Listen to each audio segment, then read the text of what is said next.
As promised, here's Tracy Smith with one whale of a tale.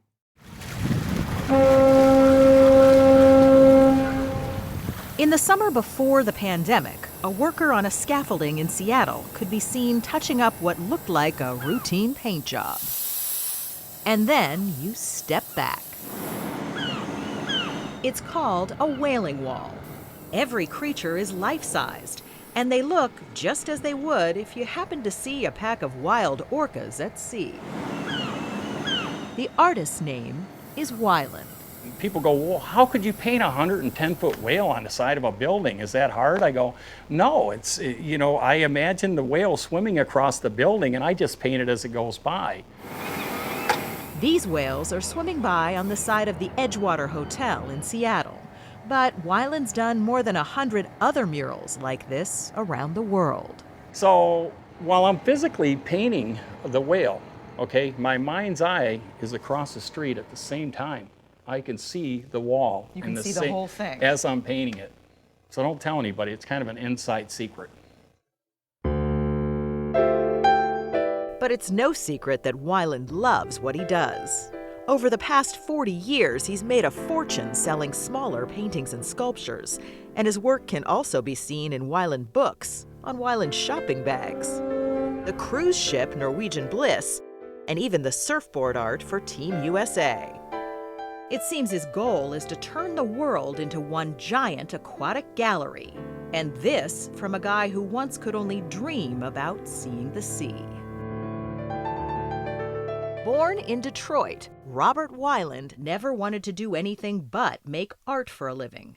And while on a family vacation in California, he had a life-changing moment on this very stretch of beach. I came up and I couldn't believe my eyes. These two gray whales just broke the surface, spouted.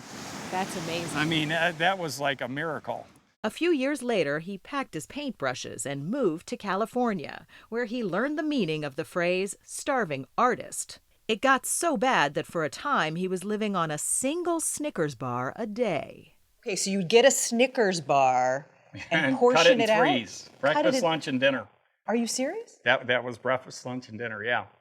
But he kept at it, painting the sea creatures that were, for him, a never-ending source of inspiration. Wyland's an avid scuba diver. And in 2007, he invited me along on a dive off the Florida Keys.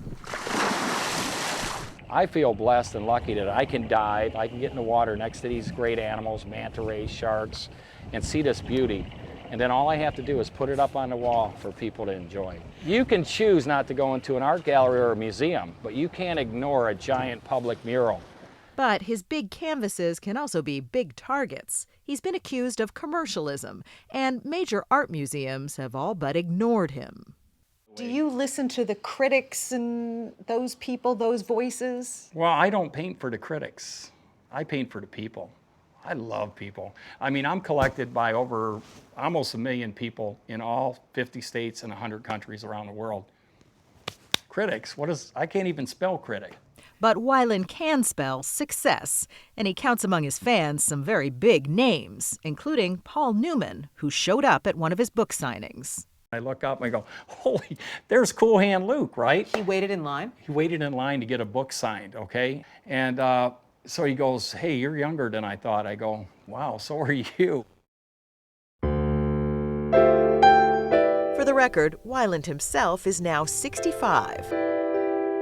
Still young enough to climb a scaffold, like he did back in 2019 in Seattle.